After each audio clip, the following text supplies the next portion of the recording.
Olá, caros amigos e alunos do Damásio de todo o Brasil. É um prazer, mais uma vez, estar aqui com vocês para a gente poder estudar Direito Previdenciário sob a coordenação do professor Wagner Balera, do professor Teodoro Vicente Agostinho, nesse curso, que é um curso de atualização e prática em benefícios previdenciários, em prática judicial e administrativa previdenciária.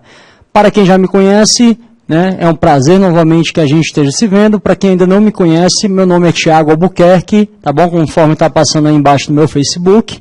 Eu sou professor de Direito Previdenciário, já aqui do Damásio desde 2015, e a gente vai estar tratando hoje, nossa aula, sobre aspectos práticos da prática previdenciária, aspectos práticos, aquilo que é mais usual, mais comum, aquilo com o que mais você se depara na prática previdenciária. A gente vai tratar muito de processo judicial previdenciário, mas nós veremos que para iniciar, para deflagrar esse processo judicial previdenciário, a gente vai se utilizar muito do processo administrativo previdenciário. Notadamente, quando a gente precisar comprovar uma das condições da ação, que é o interesse processual, também chamado interesse de agir, Quando a gente analisar agendamento em negativa, prévio requerimento, necessidade e desnecessidade, e também outras teores aí do processo administrativo, mas que são utilizados no processo judicial. A gente vai buscar fazer um curso bem prático, baseado nos indeferimentos do INSS, da autarquia previdenciária, e como utilizar esses indeferimentos no processo previdenciário. Tá bom, gente? Então, para quem ainda não me conhecia, aqui na lousa tem o meu breve currículo aí. Eu sou especialista em gestão previdenciária e eu também fui assessor para a Turma Nacional de Uniformização, a chamada TNU. Se você está começando agora no direito previdenciário, você vai ver que muito recorrentemente em decisões judiciais vai ver essa sigla aí, TNU, a Turma Nacional de Uniformização, turma essa que é o órgão colegiado máximo dentro do sistema, do microsistema dos juizados especiais federais. Eu tive a oportunidade de assessorar um dos juízes dessa TNU, dessa turma nacional, até final de 2016, na verdade, 2015, e a gente também teve a oportunidade de assessorar também para a TRU, que é a Turma Regional de Uniformização. É o órgão máximo dentro de uma região, de um TRF, Quando há uma divergência jurisprudencial entre turmas recursais do mesmo TRF, o recurso é impetrado para essa turma regional. Agora, quando há dissensão, quando há discórdia, divergência jurisprudencial entre turmas recursais de diferentes regiões, uma do TRF5, outra do TRF3, aí esse pedido é encaminhado para essa turma nacional, esse órgão máximo dos juizados especiais federais. Bom, a TNU ela é um órgão muito importante, como eu já disse, ela confecciona muita jurisprudência previdenciária, emana muita jurisprudência previdenciária da TNU. E nós veremos que, em regra, ela é o último órgão no processo previdenciário. Em regra, em termos de interpretação de lei federal. Porque o processo previdenciário ele não chega até o STJ. Se ele tramita no rito dos JEFs, dos juizados especiais federais, ele não vai poder chegar até o STJ de regra geral. Só há uma hipótese em que ele pode chegar ao STJ. Por que ele não pode? Porque tem uma súmula número 203 do STJ, que diz que não cabe recurso especial contra a decisão de turma recursal.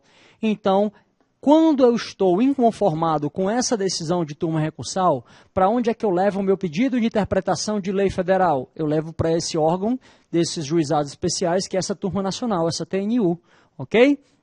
Qual é a exceção, professor? Não interessa muito agora, já que a gente vai estar tratando de aspectos práticos mais do início do processo previdenciário, mas mais à frente, eventualmente, se você quiser saber, pode procurar um curso de recursos dos juizados especiais federais, Esse único meio de chegar ao processo até o STJ é quando a jurisprudência dessa TNU, dessa turma nacional, confronta a jurisprudência do STJ. Aí será possível, sim, que eu entre com um incidente de uniformização, chamado, ele é um recurso tão específico, né, e tão pouco utilizado que ele não tem sequer um nome próprio. Ele é chamado de PET, uma petição. Que eu entre com a petição e pergunte ao STJ quem está certo. STJ, você está certo ou a TNU?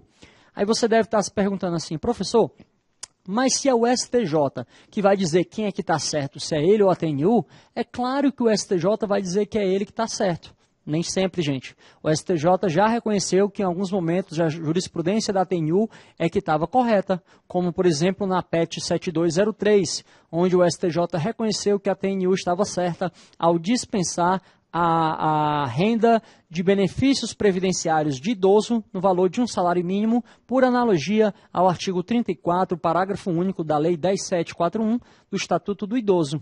Então, o STJ, ele dirime a jurisprudência, mas em momentos ele já reconheceu sim que a TNU estava certa, né?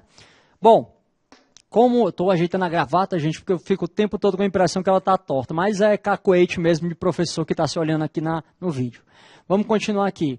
E eu tive essa oportunidade de assessorar para a TNU e também para a TRU, e também fui supervisor em uma turma recursal, assessorando alguns juízes federais, tá bom? Feita essa introdução inicial, gente, eu queria deixar aqui para vocês as minhas mídias sociais, tá bom? Meu Facebook, o meu blog, onde eu estou sempre postando novidades, o meu e-mail pessoal, tá bom? E o meu Previsap. Eu costumo brincar que professor de previdenciário, todo mundo tem um WhatsApp, né? Eu não, eu tenho um Previsap. Já que a gente está sempre falando de previdenciário, a gente tem o Previsap, que são os grupos de prática forense previdenciária no WhatsApp, tá bom? Se você quiser ser adicionado, manda um WhatsApp para mim, uma mensagem, que eu, com todo prazer, incluirei você nos grupos. Como a gente tem mais de 10 grupos hoje, mais de 2.000 alunos lá, eu não consigo responder a todo mundo o tempo todo, por motivos óbvios, né? Mas há uma troca, uma simbiose muito legal entre os alunos lá. Alguns alunos que não sabem de tudo, mas já têm uma experiência maior em alguma parte, ajuda aquele outro naquela parte que ele ainda não sabe e vice-versa. Então, há uma permuta muito grande, muito interessante de informações, tá bom? Então, eu adiciono você lá e você já vai ter um contato com a galera do Brasil todo, do Damásio e de outros cursos que eu dou presencialmente. Então, você já pode pedir que eu inclua lá você com o maior prazer. Tá bom, gente? E o e-mail também pode mandar, eu nem sempre consigo responder na mesma hora, tá bom? Mas, às vezes, nas madrugadas de insônia, nos aeroportos, enquanto a gente está esperando o voo, aí eu posso também lá responder, tá bom? Posso demorar um pouquinho, mas eu sempre procuro responder. E, por fim, o Facebook, né, gente? Está aí também o Facebook. E é legal porque a gente também posta muita informação no Facebook. Eu acho que a educação, gente, ela tem que ser extrapolada além dos 4 cantos da sala de aula. A gente tem essa ideia de que a educação ficaria adstrita apenas ao ambiente da sala de aula, é um conceito muito retrógrado, né? Muito retrógrado, e eu não faço parte dele. Eu acho que educação ela tem que ser disseminada a todo momento e a gente tem que aproveitar e utilizar todos os meios, todas as mídias possíveis para entregar essa informação ao aluno. Tá bom, gente? Então tá aí as mídias sociais também e você já fica à vontade para me contactar. Gente, eu elaborei um roteiro da nossa aula de hoje, de aspectos práticos, e você está podendo dar uma olhada aí no quadro, né? Qual é esse roteiro, tá certo? A gente vai falar de interesse de agir, a gente vai falar de agendamento e negativa, a gente vai falar de legitimidade, a gente vai falar de competência, de prescrição e decadência, e desconstituição de indeferimento a gente não vai falar nessa aula, tá bom? Mas eu já vou deixar nos slides para vocês algumas jurisprudências que ajudam a desconstituir os indeferimentos, ok? Mas até o item 5 a gente vai levar na aula de hoje e você vai estar sabendo já em termos práticos, do que é interesse de agir, do que é um agendamento e uma negativa, do que de quem tem a competência para julgar o quem tem legitimidade, tá bom? E sobre prescrição e decadência em matéria de benefícios, ok? A gente vai estudar esses 5 itens. O 6º item não vai ser na aula de hoje, porque é muita matéria, mas eu já vou deixar alguns modelos para vocês de jurisprudência que podem ensinar vocês a desconstituir um indeferimento do INSS.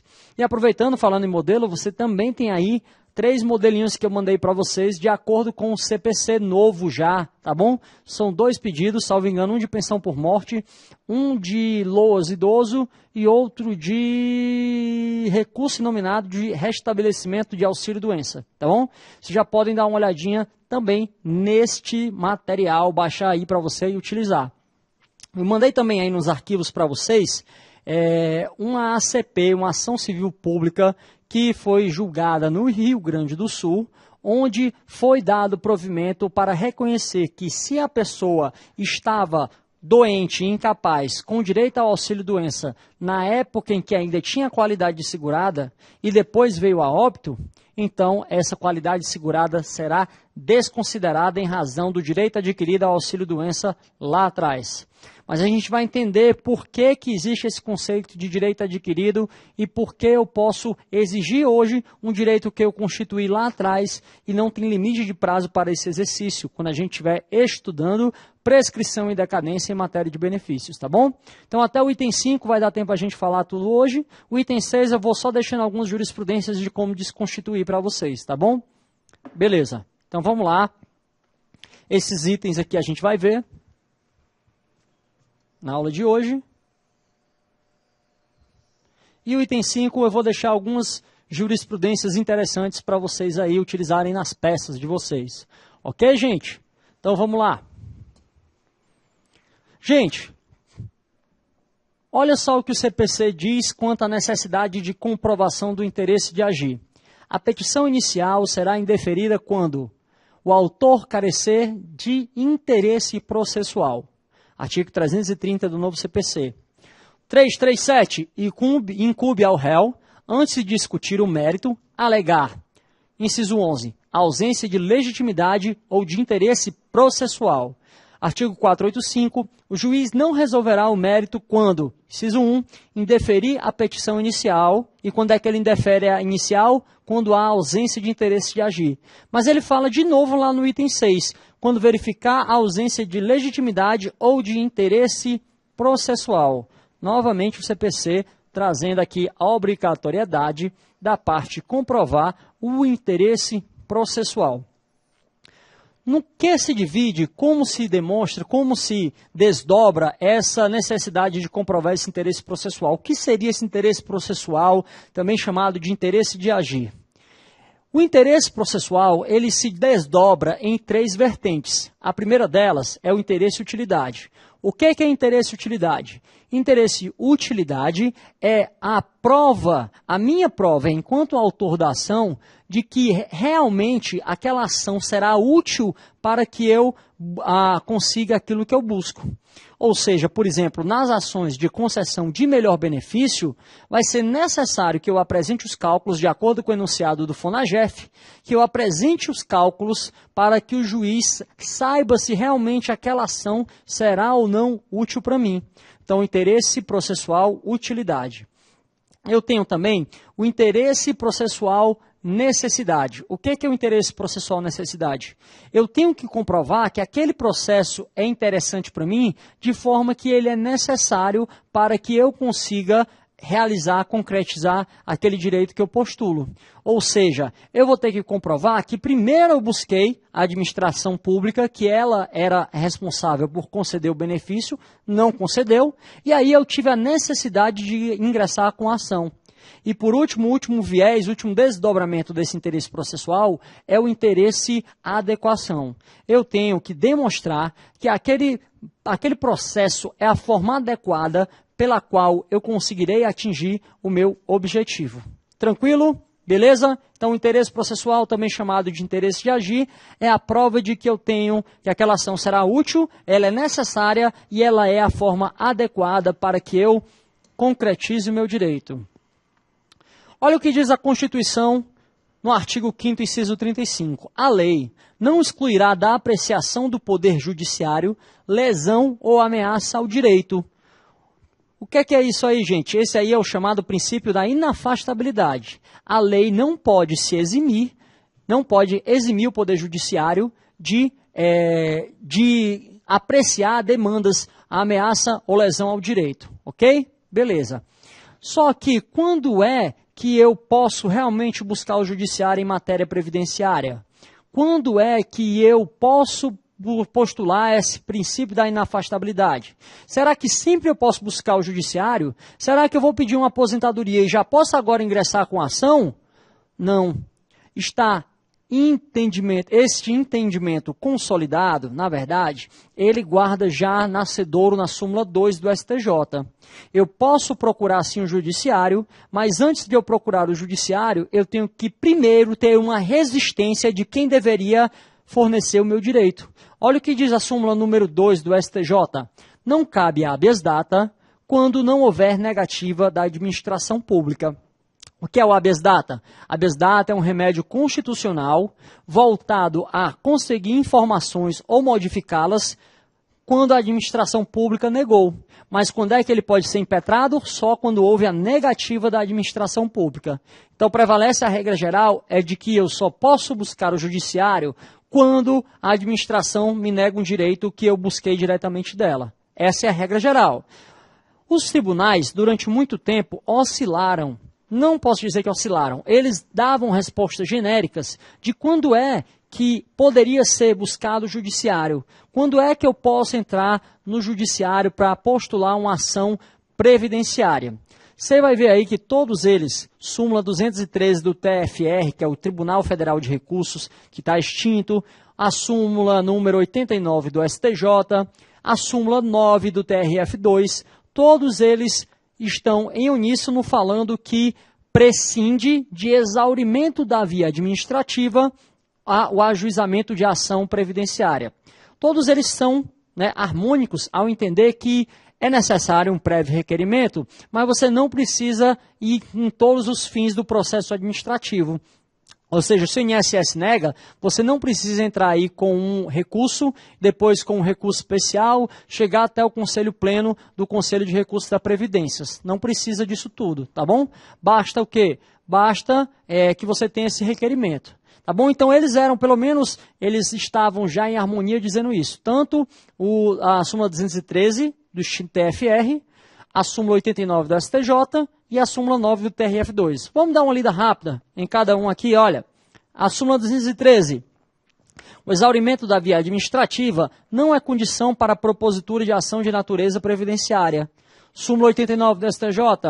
A ação acidentária prescinde de exaurimento da via administrativa. Prescinde não precisa. Súmula 9 do TRF2. Em matéria previdenciária, torna-se desnecessário o prévio exaurimento da via administrativa como condição de ajuizamento da ação.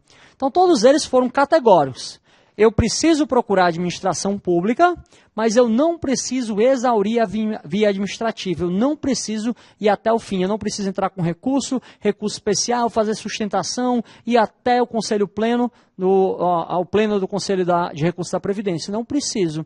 E eu preciso o quê? Até que essa pergunta chegou ao STF nos autos do recurso extraordinário com repercussão geral 631.240 com origem lá em Minas Gerais. E aí o STF veio dar as regras de quando seria configurado o interesse processual em matéria de ação previdenciária. Nós veremos que a regra é sim que haja um prévio requerimento, mas em alguns momentos esse prévio requerimento ele é dispensável. Por quê? Nós vamos entender já já. Então vamos lá, gente. Partir aqui para o RE 631.240. Supremo Tribunal Federal, RE 631.240. RE, recurso extraordinário, 631.240. E eu sempre brinco com os alunos que se você quer parecer uma pessoa muito preparada, muito sábia em direito previdenciário, basta que você decore aí alguns itens desse RE, tá bom?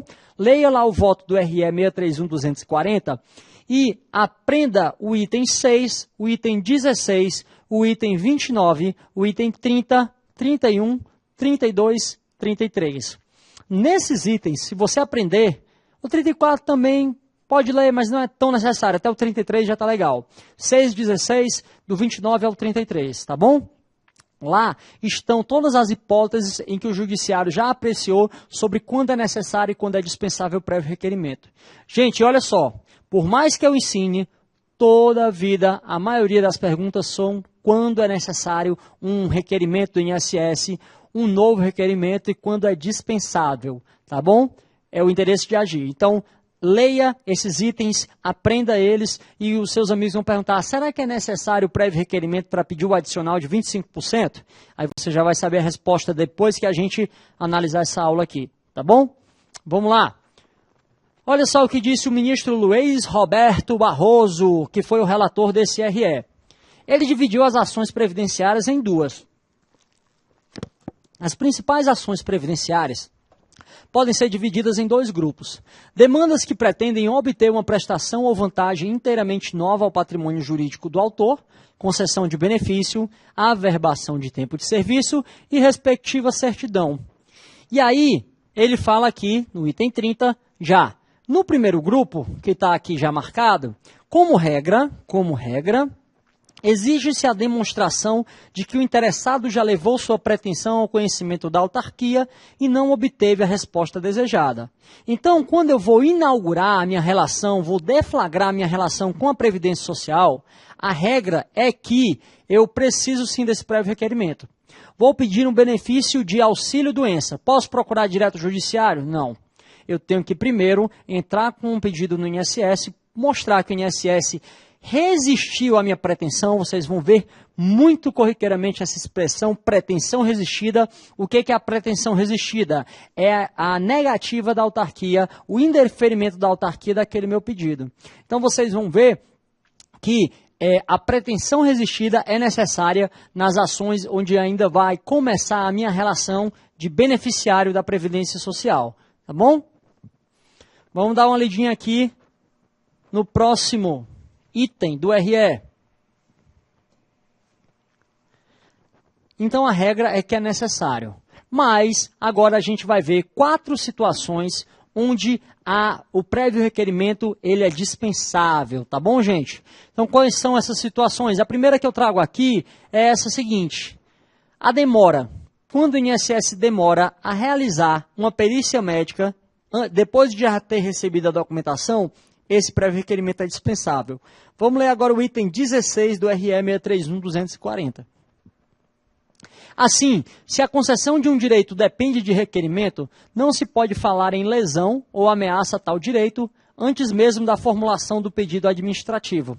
O prévio requerimento de concessão, assim, é pressuposto para que se possa acionar legitimamente o Poder Judiciário. Eventual lesão a direito decorrerá, por exemplo, da efetiva análise e indeferimento total ou parcial do pedido ou ainda da excessiva demora em sua apreciação, isto é, quando excedido o prazo de 45 dias previsto no artigo 41A, parágrafo 5º da Lei 8.213/91, que é a Lei de Benefícios, tá bom? Deixa eu passar logo para o slide, aí eu já vou para a câmera conversar com vocês. Olha o que é que diz o artigo 41A, parágrafo 5º. O primeiro pagamento do benefício será efetuado até 45 dias após a data da apresentação pelo segurado da documentação necessária à sua concessão, tá bom? Então vamos aqui para a câmera aqui. Gente, primeira regrinha onde é dispensável o prévio requerimento é quando eu faço um pedido de auxílio-doença e vou entregar a documentação no INSS e aí o agendamento da perícia médica fica para mais de 45 dias. Como a lei prevê que o primeiro pagamento não pode demorar mais de 45 dias, então, se o INSS não dá essa resposta, eu já tenho por presumido o indeferimento e eu já posso buscar o judiciário. Mas note bem, é só quando existe um intervalo superior a 45 dias entre a entrega da documentação e a perícia médica. Professor, mas eu agendei aqui na internet e o agendamento caiu para mais de 45 dias. Eu já posso entrar no judiciário? Não. Não. Por quê? Porque a lei prevê que os 45 dias é a partir da data da apresentação da documentação. E no auxílio-doença, realmente são momentos distintos. No BPC, não. No LOAS, não. Quando eu entrego a documentação, eu já faço a perícia médica no mesmo dia, mas no auxílio-doença não. Eu primeiro agendo na internet, ou pelo telefone, ou na agência, eu vou lá entregar a documentação e quando da entrega da documentação é que é agendada essa perícia médica. Se houvesse interregno superior a 45 dias, aí eu já posso dispensar o prévio requerimento para ajuizar. Tá bom? Tranquilo, gente? Beleza. Vamos lá. Primeira situação, a demora. Segunda situação, que é dispensável também o prévio requerimento, é quando já existe uma relação jurídica com a Previdência Social. Olha só, o item 29. Ações que visam ao melhoramento ou à proteção de vantagem já concedida ao demandante, pedidos de revisão, conversão de benefício em modalidade mais vantajosa, restabelecimento em manutenção. Todos esses casos aqui, já se inaugurou a relação jurídica com a Previdência. E aí vamos ver o que o STF continua a dizer. No segundo grupo, né? Grupo 2, está aqui. Precisamente porque já houve a inauguração da relação entre o beneficiário e a Previdência, não se faz necessário, de forma geral, que o autor provoque novamente o INSS para ingressar em juízo. E por quê? Vamos entender por quê. Olha só. Enunciado número 5 do CRPS do Conselho de Recursos da Previdência Social. A Previdência Social deve conceder o melhor benefício a que o segurado fizer jus, cabendo ao servidor orientá-lo nesse sentido. Então, é possível que em algum momento o beneficiário tenha direito a mais de um tipo de benefício. E como a administração pública ela é pautada pelo princípio da eficiência, se ela não concede o melhor benefício ao segurado, se ela não orienta nesse sentido, aí já está caracterizada a lesão àquele direito dele. Portanto, quando há concessão de um benefício que não é o mais vantajoso, ele já pode ingressar em juízo. Por quê? Porque já foi lesionado. O INSS não concedeu o que deveria ser de melhor. Então, a pretensão resistida da administração em conceder o melhor benefício já configurou aí o interesse de agir, o interesse processual. Vamos dar mais uma olhadinha aqui. Olha só, continuando o que o STF disse no item 31. Isto porque, como previsto no artigo 88 da Lei nº 8.213, o Serviço Social do INSS deve esclarecer junto aos beneficiários seus direitos sociais e os meios de exercê-los e estabelecer conjuntamente com eles o processo de solução dos problemas que emergirem da sua relação com a Previdência Social, tanto no âmbito interno da instituição, como na dinâmica da sociedade. Esse artigo, gente, é um artigo altamente poderoso que está lá na lei, artigo 88, tá certo? Daí decorre a obrigação da Previdência conceder a prestação mais vantajosa a que o beneficiário faça jus, como prevê o enunciado número 5 do Conselho de Recursos da Previdência Social. A Previdência Social deve conceder o melhor benefício a que o segurado fizer jus, cabendo ao servidor orientá-lo nesse sentido. Tá bom, gente? E aí, mais uma vez o STF, sufragando esse entendimento, assim, uma vez requerido o benefício, se for concedida uma prestação inferior à devida, está caracterizada a lesão a direito, sem que seja necessário um prévio requerimento administrativo de revisão. A redução ou supressão de um benefício já concedido também caracteriza por si só lesão ou ameaça a direito sindicável perante o Poder Judiciário. Nestes casos, a possibilidade de postulação administrativa deverá ser uma faculdade,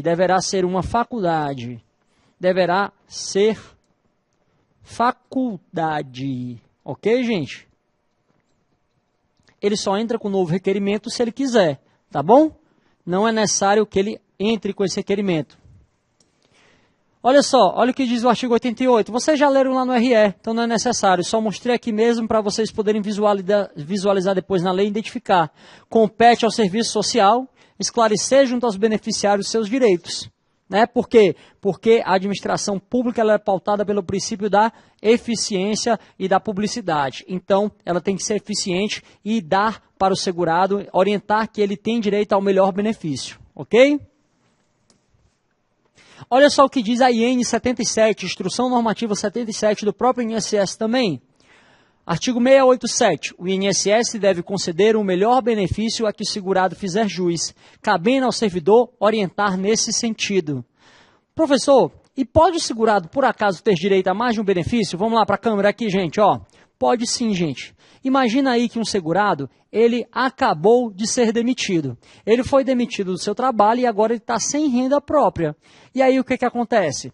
ele, como não tem renda própria, ele está dentro do critério de renda para ter direito a um LOAS. Imagina que aconteceu com ele um acidente de moto e ele amputou uma parte da perna. Ele agora tem uma invalidez permanente. Ele tem um critério do LOAS quanto à incapacidade? Tem. Ele tem um critério do LOAS por estar sem renda, do critério da renda? Também tem. Então ele tem direito ao LOAS? Tem. Mas ele perdeu o emprego há 6 meses, ele ainda está dentro da manutenção da qualidade de segurado. Aí eu pergunto, ele tem a invalidez para ter direito à aposentadoria por invalidez? Tem. Ele tem a qualidade de segurado para ter direito à aposentadoria por invalidez? Tem. Então ele tem direito tanto ao LOAS de pessoa com deficiência, como à aposentadoria por invalidez. Ele tem direito a 2 benefícios, e aí o INSS tem a obrigação de orientá-lo para a concessão do melhor benefício. Tá bom, gente? E aí, se o INSS, vamos lá, ele chegou lá, o servidor não se atentou que ele tinha dados no CNIS, que ele estava dentro da qualidade de segurado, ele também não lembrou de falar para o servidor, e acontece que o servidor concedeu para ele um benefício da LOAS, né? Concedeu um benefício assistencial.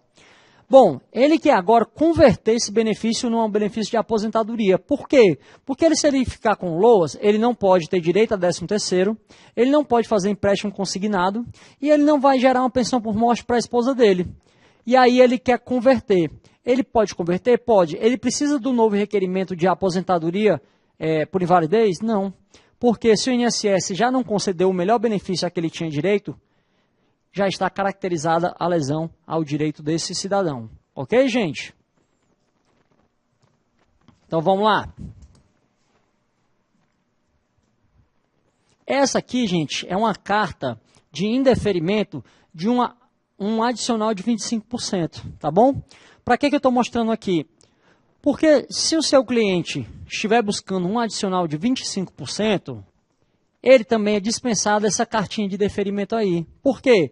Porque, veja bem, ele foi postular uma aposentadoria por invalidez e o médico tinha que verificar se ele tinha necessidade não eventual de terceiro.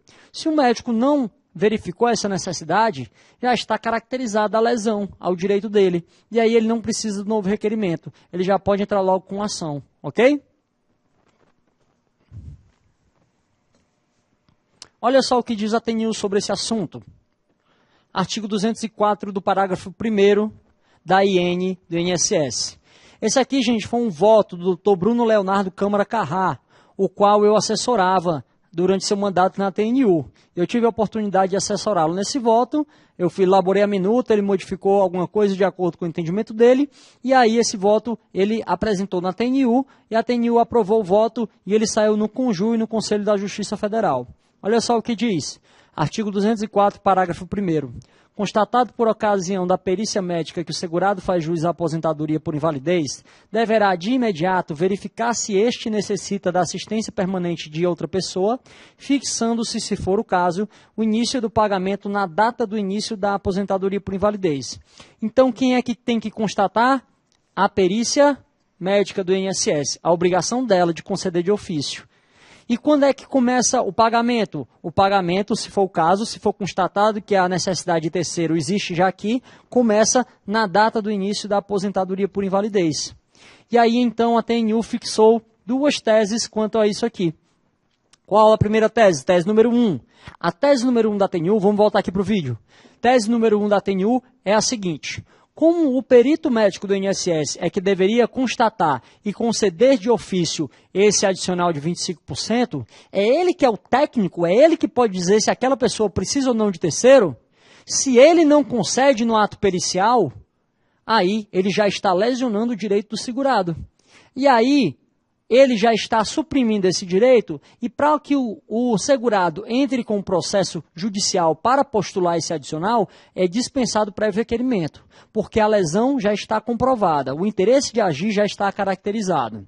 E a segunda tese firmada pela TNU nesse acórdão aí, é que a data de início do pagamento, a DIP, ela se inicia lá na data da aposentadoria por invalidez, se o perito judicial entender que a grande validez já existia desde a perícia da aposentadoria. Beleza? Tranquilo? Vamos lá. Foram as 2 teses fixadas pela TNU, tá bom? qual é outro caso de dispensabilidade do prévio requerimento? Vamos lá ler o item 33 do RE 631.240. Há ainda uma terceira possibilidade. Não se deve exigir o prévio requerimento administrativo quando o entendimento da autarquia previdenciária for notoriamente contrário à pretensão do interesse do interessado. Nesse caso, o interesse em agir estará caracterizado. Beleza, gente? O que é um notório indeferimento? Voltando aqui para o vídeo. Notório indeferimento, gente, são casos de postulação dos beneficiários cujo entendimento da autarquia já está consolidado no sentido contrário. Até pouco tempo, nós ajuizávamos muitas ações de desaposentação, porque a gente sabia que tinha um repetitivo lá do STJ, o 1334.488, originário de Santa Catarina, que viabilizava a possibilidade de desaposentação. No entanto, recentemente o STF julgou 3 recursos extraordinários, dentre os quais o 661.256, em que firmou a tese que não é possível desaposentar-se e pedir novo benefício. Um julgamento que a gente fica se perguntando muito se não foi um julgamento mais político do que um julgamento jurídico, né? Porque em todo momento foi falado do rombo das contas públicas, de quanto isso aumentaria o pretenso déficit da Previdência, o aumento dessas contas previdenciárias. E aí, imagina aí, na época que eram juizadas ações de desaposentação, será que era necessário que primeiro o segurado pedisse a desaposentação no INSS e o INSS negasse? Não. Por quê? Porque era notório que o INSS se posicionava contra a possibilidade de desaposentação. Inclusive, lá no seu decreto regulamentador dizia que o benefício não pode ser renunciado. E aí, se a autarquia já tem uma pública e notória posição contra, o meu interesse processual também já está notoriamente caracterizado. Porque eu sei que se eu entrar com o meu pedido, o INSS nega. Então, notório indeferimento é um caso de dispensabilidade de prévio requerimento. Outro caso, o caso de pedido de adicional de 25% para uma aposentadoria que não seja aposentadoria por invalidez. O meu cliente ele é aposentado por tempo de contribuição e agora ele é portador de Parkinson estágio avançado. E eu quero pedir o adicional de 25%. Vou precisar de uma cartinha de deferimento como aquela lá que eu mostrei? Não. Por que não? Porque eu já sei que a posição do INSS é contrária à concessão de adicional de 25% para outras aposentadorias. Daí, o indeferimento é notório. E aí fica dispensado o meu prévio requerimento, porque eu sei que o pedido será negado e aí eu já posso logo ingressar em juízo. Ok?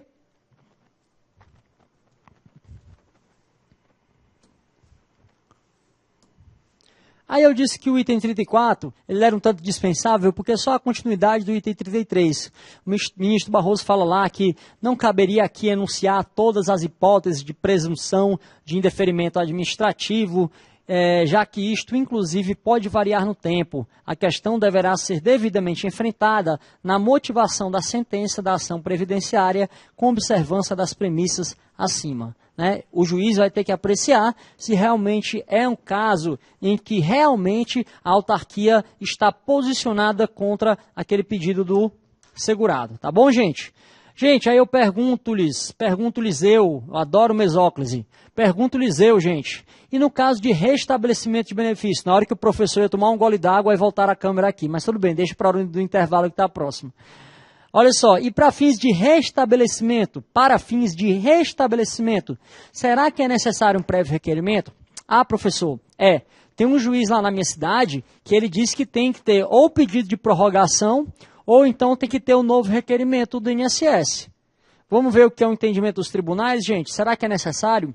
Olha o que o STF ia dizendo já. Ele dizia lá que pedidos onde já houve a inauguração de uma relação jurídica com o INSS e o INSS suprimiu ou cessou um benefício, interrompeu, fica dispensado o prévio requerimento. Eu brinco com a minha esposa que eu vou ainda ser reconhecido por um princípio que eu desvendei da legislação previdenciária. Um princípio que está implícito ao benefício. Que princípio é esse que ainda não está nos livros? É o princípio da continuidade do benefício. O que é que significa o princípio da continuidade do benefício? Significa que a regra do benefício é que ele seja continuado, que ele seja uma prestação mensal continuada, tá bom? A LOAS, a Lei Orgânica da Assistência Social, ela conduziu-nos a lei do engano a entender que o LOAS, o benefício da LOAS, chamado BPC, benefício de prestação continuada, ele nos levou à lei do engano de que só esse benefício era de prestação continuada. E aí confundiu a cabeça de muita gente. Mas quando, na verdade, hoje, o INSS só tem benefícios de prestação continuada. Todo benefício do INSS é um benefício de prestação continuada. Professor, mas o salário maternidade só é de 4 meses. Mas durante 4 meses a prestação dele é continuada. Então a regra, gente, é que o benefício continue. A aposentadoria cessa quando? Que nem o caso do Benjamin Button, quando eu voltar a ficar criança, não cessa. Né? Só cessa com óbito. Por tempo de contribuição, também não. Né? O benefício de aposentadoria por invalidez, só se um dia se a invalidez cessar. Né? Então a regra é que os benefícios eles são pautados por esse princípio da continuidade. E se o princípio é da continuidade, quando ele é interrompido, quando ele é cessado, o que acontece? Está caracterizado o meu interesse de agir, porque ele deveria ter continuado. Então vamos ver o que diz o STF aqui. Voltando ao item 29, ações que visam ao melhoramento ou à proteção de vantagem já concedida ao demandante, pedidos de revisão, conversão de benefício em modalidade mais vantajosa, restabelecimento, manutenção, etc. Estão vendo aqui, o STF ainda disse especificamente, restabelecimento. Vou até tirar o meu sotaque de nordestino e falar restabelecimento. Restabelecimento de benefício fica dispensado prévio requerimento. Lá na fundamentação do item 30, o ministro Barroso diz, né, como já foi deflagrada, como já foi iniciada, startada essa relação jurídica com a Previdência, fica dispensado o novo requerimento. É uma mera faculdade. É uma faculdade que eu peço de novo. Mas, em regra, não é demandado, não é necessário. Tá bom, gente? Ok? Mas isso é só o STF, né, gente? É só o STF, não quer dizer muita coisa, né? Tem até senador aí que não quer cumprir ordem de receber oficial de justiça, né? Estou brincando. Uma crítica e uma brincadeira considerando o nosso passado político recentíssimo. Mas eu brinco para dizer que é só o STF porque ainda há uma resistência dos juízes. Por quê? Porque, primeiro, gente, uma decisão em sede de recurso extraordinário com repercussão geral, apesar desse nome bonito, repercussão geral, ela não tem um efeito vinculante. A eficácia dela é apenas expansiva. As instâncias inferiores podem ou não se vincular àquela decisão, se quiserem. Se não quiser, não é obrigatório, tá bom? Professor, e esse nome repercussão geral? A repercussão geral é um instituto criado apenas para afunilar e estreitar o acesso a recurso no STF. Como assim, professor? É que o STF, agora, ele só pode conhecer de um recurso extraordinário se ele, além de tratar de matéria constitucional, se ele tiver uma repercussão geral, social, econômica e política, né? Para que não chegue até o STF aquele volume, aquela enxurrada de recursos extraordinários. Mas um recurso extraordinário com repercussão geral, em regra, ele não tem. Só tem um caso onde ele vai ter, que eu acho que a gente vai ficar para mencionar em outra aula quando tratar de recursos nos juizados especiais federais, tá bom? Em regra, um RE com repercussão geral não tem eficácia vinculante. Portanto, tinha muito juiz que dizia assim, o STF disse, mas eu entendo diferente. Eu tenho um livre convencimento motivado, previsto lá no inciso 10 do artigo 93 da Constituição, a decisão não é vinculante, então eu penso diferente. Então era só o STF pensando. Mas o STJ também seguiu o breviário do STF. Olha só, agravo no recurso especial 299-351, oriundo lá da Paraíba. O que diz? Esta Corte Superior já manifestou em diversos julgados o entendimento de que a ausência de prévio requerimento administrativo não constitui óbice para que o segurado pleiteie judicialmente a manutenção, revisão ou restabelecimento de benefício previdenciário. Então, o STJ também sufragou o entendimento que é dispensável o prévio requerimento quando se trata de restabelecimento. Ok, gente? Ah, mas é só o STF e só o STJ, né? Será que é só o STF e o STJ? Vamos dar uma olhadinha aqui. A TNU também tem uma posição sobre isso, gente. Inclusive, eu tive a oportunidade de sugerir, né, para uma colega que assessorava esse caso aí, e ela apresentou para o juiz, e o juiz realmente disse que concordava que era dispensável o prévio requerimento, né? Olha só, afirmar a tese de que, em se tratando de restabelecimento de benefício por incapacidade cessado em virtude de autoprogramada, desnecessário prévio requerimento administrativo de prorrogação do mesmo. Então, gente, eu tenho agora a Santíssima Trindade da jurisprudência nobre previdenciária. Eu tenho o STF, eu tenho o STJ e tenho o TNU. E todos eles, em uníssono, dizem que na verdade, para restabelecimento de benefício, é dispensável o prévio requerimento. Professor, mas tem um juiz lá na minha cidade que ele diz que a gente tem que ter ou pedido de prorrogação ou um novo pedido administrativo. De onde é que ele está tirando isso, pelo amor de Deus, se todos os tribunais dizem que é dispensável? Ele está tirando de um enunciado 165 do FONAGEF, que é o Fórum Nacional dos Juizados Especiais Federais, que é um órgão colegiado de juízes que se reúnem para pensar de como deveria ser administrado o processo previdenciário. Mas, gente, esse órgão ele não tem uma força jurisprudencial, não é um órgão colegiado, não é um órgão judicante, não é um órgão do judiciário. Ele é um fórum de pessoas que pensam e imaginam que deve ser não feito, mas ele não tem uma força e muito menos há uma vinculação a esse enunciado. Portanto, o juiz que ainda deseja seguir esse enunciado, ele está sendo mais realista que o rei, porque ele está indo contra STF, STJ e TNU, todos os órgãos colegiados nobres da jurisprudência previdenciária. E aí, se ele realmente quer seguir, é um entendimento muito forçado pessoal dele. O último caso de dispensabilidade do prévio requerimento, a gente encontra no item 6 do RE 631-240. Imagina que você entrou com um pedido judicial de auxílio-doença. Mas nesse pedido, o INSS contestou, disse que você não tinha a negativa do INSS, portanto não poderia se falar em pretensão resistida, e além disso, disse que o segurado não estava inválido. E aí, ele disse que o processo deveria ser extinto sem resolução de mérito.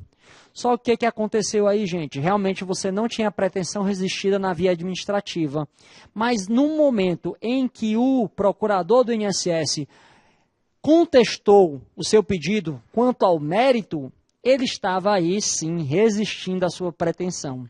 Portanto, o STF diz que quando o INSS apresenta contestação, mesmo que não haja prévio requerimento, a contestação é a prova da pretensão resistida por parte do INSS, portanto, já está comprovado também o interesse de agir do segurado. E aí deve ser dado prosseguimento ao feito. Tá bom, gente?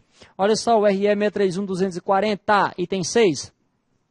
Caso o INSS já tenha apresentado contestação de mérito, está caracterizada o interesse de agir pela resistência à pretensão do postulado. Beleza, gente? É mais um caso de dispensabilidade de prévio requerimento, tá bom?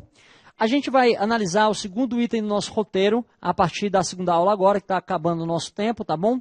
Mas esse segundo item do roteiro vai ser negativa e agendamento. Já que eu entendi que para boa parte dos processos previdenciários é necessário essa comprovação da pretensão resistida, como é que eu posso pretender algo e como é que eu consigo comprovar que o INSS resistiu? É bem tranquila, a gente vai falar do item 2 e do item 3 já no próximo bloco, tá bom, gente? A gente vai ver que existem várias espécies de negativa do INSS, na verdade, várias espécies de cartas que comprovam a pretensão resistida. A gente tem um comunicado de decisão, a gente pode pegar também pelo CONIND, que é a situação de indeferimento, a gente pode pegar pela internet, a gente pode pegar pelo Plenos, a gente pode pegar pelo resumo do benefício, a gente pode pegar pela inclusão do benefício no caso de BPC, de LOAS, tá bom? Então tem várias maneiras da gente comprovar essa pretensão resistida, tá certo, gente? E a gente vai inaugurar a próxima aula, o próximo bloco, falando disso aí. Ok, gente? Então, aproveita aí, toma uma água lá rapidinho, curte lá o Facebook do Professor Tiago Albuquerque, a página Professor Tiago Albuquerque, tá bom? Me adiciona lá no Instagram também, @Tiago LOA, Tiago com TH, Tiago Loa, é o meu Twitter também, pode me seguir, e a gente vai se utilizando dessas mídias sociais para estar em constante contato e assim poder permutar muito conhecimento para ajudar vocês aí na prática previdenciária, tá bom, gente? Até já!